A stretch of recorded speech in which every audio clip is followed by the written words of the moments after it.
Hi everyone, I'm Marbozir and welcome to Total War Warhammer. So, I'm not really a huge Total War guy, as you're probably aware if you've been following me for a while, and by that I mean I don't have like thousands of hours in Total War, like many people do. But I wanted to at least check out Total War Warhammer, so that's exactly what we're going to do. As a result, I don't know if this is going to be just a few episodes checkout, or a full campaign, or anything in between. You've been warned. But we're going to play at least a bit, and see how it goes. So, let's get into the game then. I only played it for like, I don't know, half hour, to see if everything works fine. So I don't know too much about Total War Warhammer specifically. We'll discover the game as we play. So, there are 4 factions, there's also a 5th faction that's a DLC. We got the Empire, the Dwarves, Greenskins and Vampire counts. I always liked the Orcs, so let's play as the Greenskins. Why not? Each faction is quite a bit different. As in, way different than factions usually are in standard Total War games. So, in case of the Greenskins, they got large unit sizes, cheap unit upkeep, bonuses to income derived from raiding and sacking, Goblin units have brittle leadership, they have limited technology tree, they cannot trade, and they have limited economic buildings. And the initial challenge is normal. And their top units are the Giant, the Doom Diver Catapult, and the Spider. A huge spider. So, we're going to play with the introduction, which does include the tutorial, but it also shows you the story of the faction you chose, so it makes sense to leave it in. Other than that, we need to pick our leader, so we got 2 choices, but since I want to play with the introduction, we only really have 1 choice because the other guy doesn't include the introduction. So, we're going to play as Grimgor Ironhide. He's the faction leader, he's a powerful melee fighter and leader, and he has the unique Immortals banner, which buffs a unit of Black Orcs in his army. The faction effects are plus 5% campaign movement range for all characters, and minus 10% upkeep for Black Orcs and Big Gun units. And our starting units are Black Orcs, who are armored and have armor-piercing attacks, Orc Boar Boys, who are shielded, have armor-piercing, and they are an anti-infantry unit, and a Doom Diver Catapult, which is a very good ranged unit, with a guided projectile. We can set the difficulty, ranging from easy, through normal, hard, very hard and legendary. I'm going to play on normal here. So, let's get into the game then. We can also check out the description, if we want to. Alright, there's going to be an intro right now, so enjoy!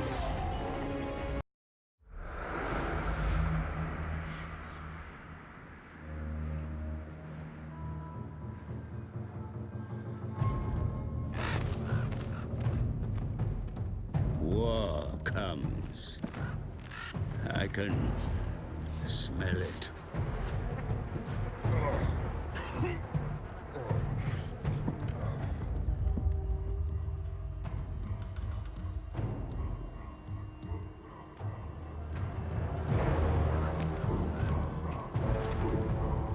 The old world teeters on a blade's edge, but a steadying hand may yet save it. Is that my role? Alas, nothing is grand. I am merely a humble advisor to Grimgor Ironhide, the most brutal of Black Orcs. Even that bestial intellect recognized a use in me.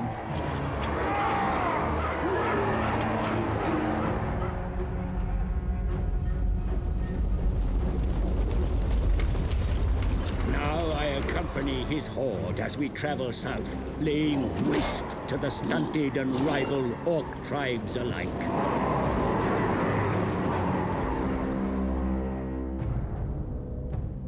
Deep in the Badlands, Gorfang Rotgut, master of Black Crag, challenges his superiority.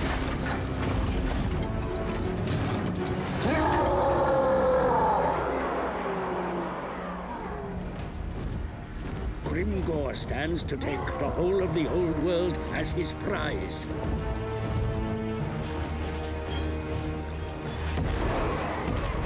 But first, he must vanquish Rodgut and take Black Crag as his new capital.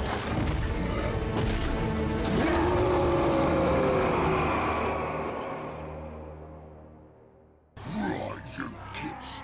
Think you can hide from me in there? This fortress is now mine. I'm the greatest, not some stinking goblin-loving git called Rotgut. Immortals to me. Let's go. Alright, so this battle is basically a tutorial. It shows you some basics how to actually control combat. It's not really that interesting and it's pretty slow because it gives you control over your units kind of one step at a time. So I'm basically going to skip it. You do have an option to skip it. And we'll get into the actual game. Black Crag is yours, my brutal lord. The pretender Gorfang and his pitiful tribe retreat to lick their wounds. The world lays open for conquest. The Badlands are dominated by tribes of inferior Greenskins. My snitches tell me that Gorfang has retreated to another of his strongholds at Iron Rock.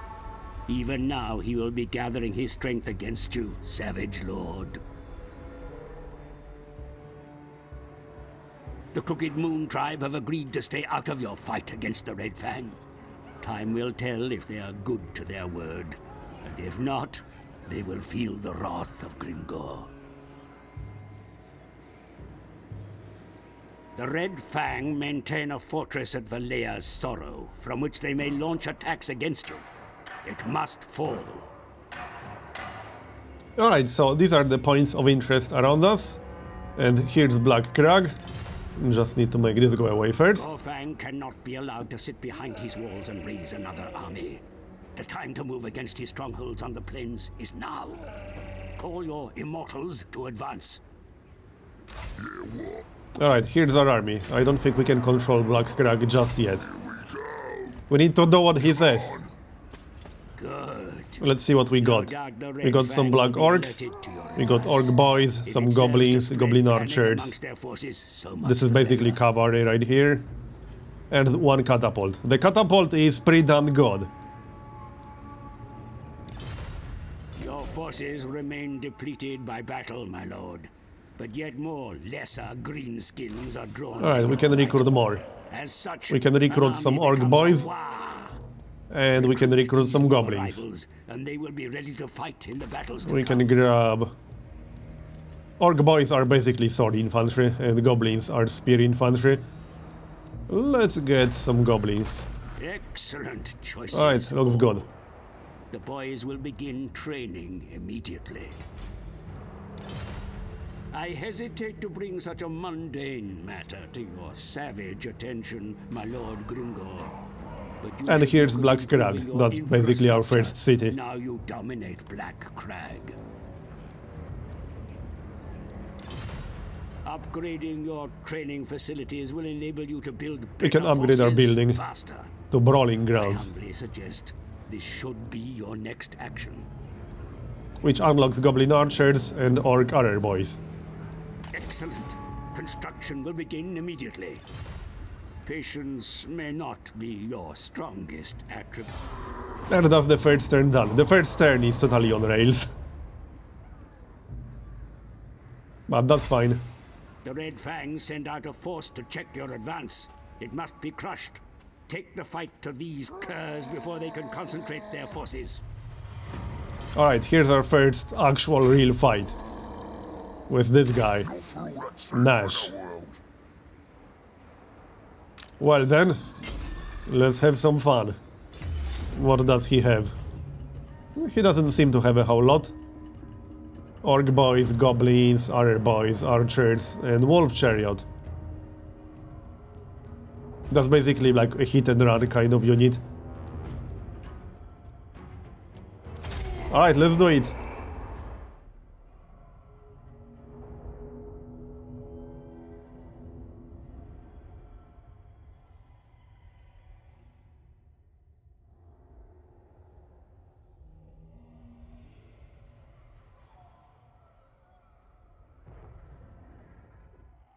This should be a pretty easy one.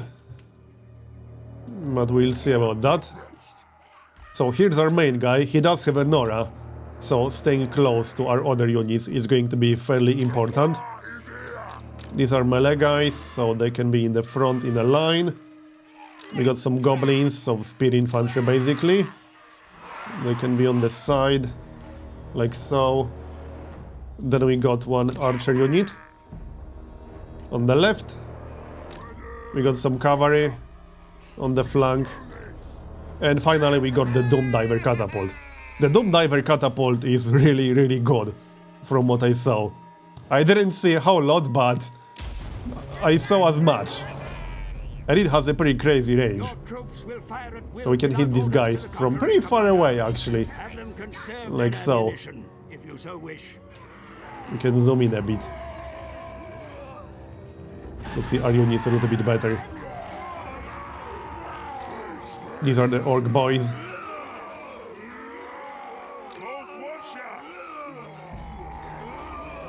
The goblins. How close are these guys? Yep, they are moving towards us. We can maybe check out our units later. Alright, we can hide the cavalry right here on the left side. And we should probably advance a little bit to move towards them. And we can harass them with some goblins. That should work. Alright. I like that the game shows you what all these icons mean. That's a nice little touch. Fire! Right, and move our leader a little bit closer. There's his aura, the blue circle. And we got the archers. So we can toggle guard mode, which I'm not going to do right now. And we should try to harass them a bit. Maybe the wolf chariot. Because the wolf chariot will do quite a bit of damage if we let it. Alright, and we'll just charge them from the side with our cavalry. We could charge the archers guy on the left. This looks like an archer group. Yep, goblin archers. So we can charge them from the flank. That seems like a pretty good idea. And the spearman can harass the wolf chariot a bit. Looks like the wolf chariot is running away, actually. So charge the goblin archers. And once we rout the goblin archers, we can charge these guys from the back with our cavalry. Sounds like a pretty good plan. And we can also attack with our actual leader. He is a pretty good fighter. And maybe pick a different target. No, this target is actually fine. And the archers are already routed. As expected, it's a ranged unit after all, and we charge them with cavalry. We can finish them off, which might not be a bad idea. In fact, I think we should finish them off. So let's do that. That's the wolf chariot. Let's attack it. We'll let the other boys run away. That's fine. They will attack us again, but I want to do something about that wolf chariot. We can send one spearman unit to attack the other boys and two goblins to attack the wolf chariot. No, our lord is not under attack. We told him to attack. That's a difference right there. A pretty big one.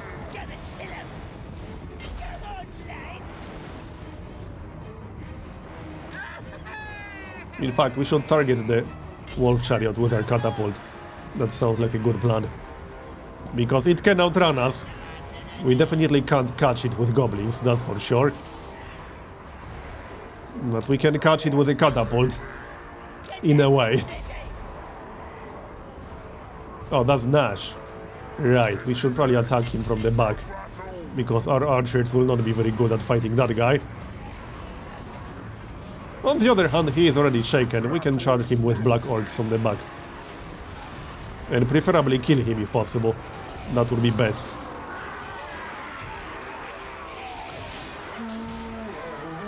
Let's see if we can finish him off. I hope we can. The wolf chariot is already running away, and we won. So, can we kill him? That would be great. Let's speed up a little bit. I don't want to end the battle until we kill at least the leader, if possible. We can try. Not show finger. Yep, we managed to kill the Lord. Nice. And now we can end the battle. That was a pretty good start right there.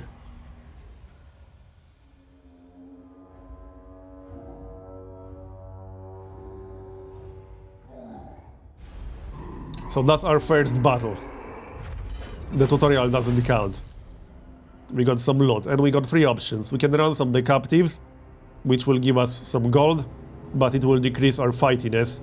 Fightiness is basically a stat that you need to keep an eye on, as the orcs or greenskins, as far as I can tell. Some things increase it, some things decrease it. We can slaughter captives, which will increase our leadership by 4, or we can eat the captives, which will replenish our units by 2%. That's not a bad idea, we did lose some units. So sure, let's replenish. 2% is not a whole lot, but you never know when it's going to make a difference. And our mission was successful. And we killed Nash. Gorfang may think that his fortress at Iron Rock will provide him cover, but he is mistaken. Drive his forces out and take another of his strongholds as your own. Alright, and that's our next objective. Capture Iron Rock. Shouldn't be too hard, but we can recruit some more units, that would be nice. And not on this turn. We can't change our stance anymore. That's fine. Anything else we can do at the Black Crag? Yes, we can actually. Alright, what can we build? Let's have a look. Unlocks recruitment of Goblin Wolf Riders and Goblin Wolf Rider Archers. That does sound promising. What else do we have here? +4 obedience. Okay. Reduction in vampiric and chaos corruption. Obedience is an important stat, because if it drops too low, there will be a rebellion. And we are currently getting -4, so I think we should increase the obedience, actually. We can also get extra income by building Cave of Shinies. We can get extra growth, more income. But yeah, let's get obedience. That sounds like a plan. Oh, and yeah, we got a skill point on our leader. So, hold on, how do we use that exactly? Oh yeah, character details. We can go into skills, and these are all the skills that he can learn as he gets experience. So first we need to unlock one of these lines. The Blade Master is +5 melee attack. Intimidating Presence is +5 characters or leadership effect. Or we could get +10% campaign movement range. Some of these further abilities are better than others. The first few over here are not amazing, but I really like extra campaign movement range. We'll go for extra campaign movement range. And that's that. Now we can actually finish our turn.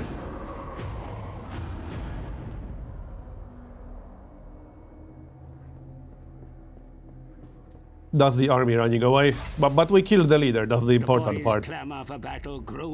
It's not that easy to wipe out the entire army, leaving nothing. If harnessed, but an orc's lust for blood, if left unsated, can yeah, as the orcs you basically have to kill and murder everyone around you. That's basically the Greenskins in Warhammer. They just like to kill things and pillage. My style. Right, we can attack the Iron Rock on the next turn.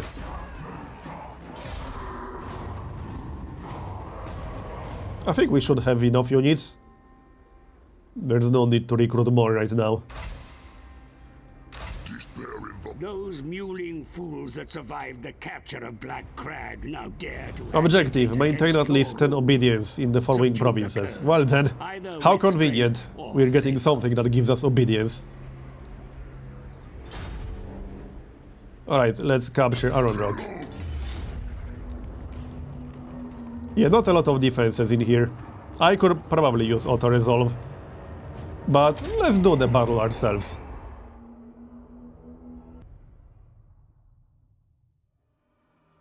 Alright, yeah, this should be a pretty easy one. Grab these guys in the front. Spearmen on the side. Cavalry on the flank, archers on the left. Leader a little bit closer. And the Doom Diver catapult.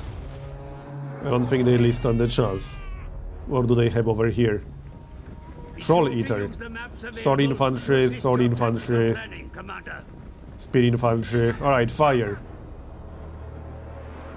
Yes, there is a tactical view, which looks like this. It's quite useful, actually. It gives you a better overview of what's what and where. I quite like it. But I'll be using the regular view most of the time. Alright, we might as well move towards them. And we can harass them with spearmen a bit.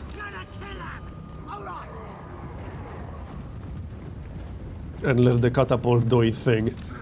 And keep up with the leader. We need to be in range of the aura, preferably. That's usually a good idea.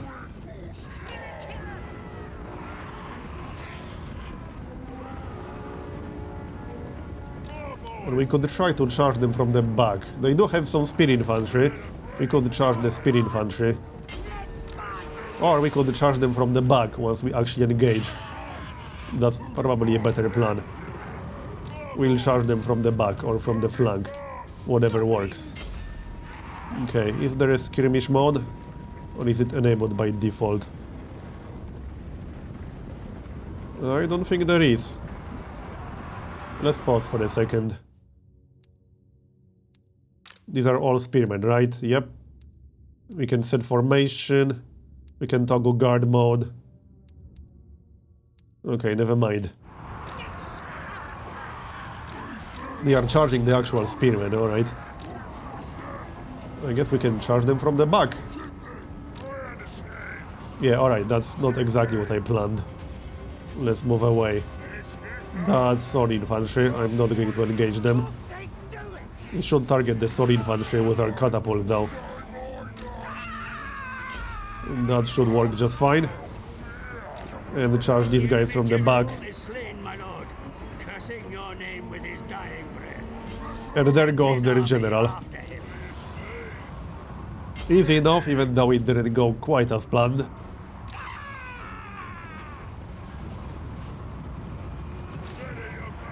I don't necessarily want the sword infantry to charge me, but I want to get rid of the goblins really quickly.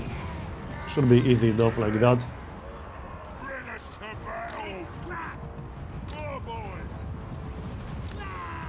Move away a bit. And we can send these guys left. Try to finish off. Well, actually, these are all going to die as soon as we win the fight, because they are defending a settlement. So there's no need to finish them off. And we win.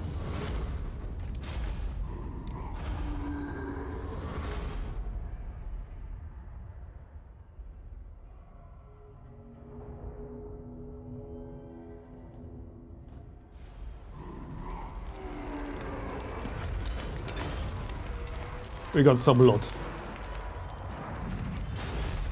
We can occupy the settlement, which will give us -10 conquest penalty to obedience, -3 province instability, and 9% unit replenishment. We can loot and occupy, which is -30 obedience, -10 province instability, and 686 gold in this case. We can sack it, which is -10 instability and even more gold. Or we can raise it. We kind of need to capture it, I suppose. And sacking means we wouldn't be capturing it. I don't like -30 obedience from looting. Well, let's just occupy it. And we got the reward, +1000. Your territory expands, Savage Lord. Yet there are many lands to conquer. In time, I foresee war with the greater tribes. But I'm going to finish this first episode here and continue in next one. Thanks for watching, and I'll see you next time. Sharp for more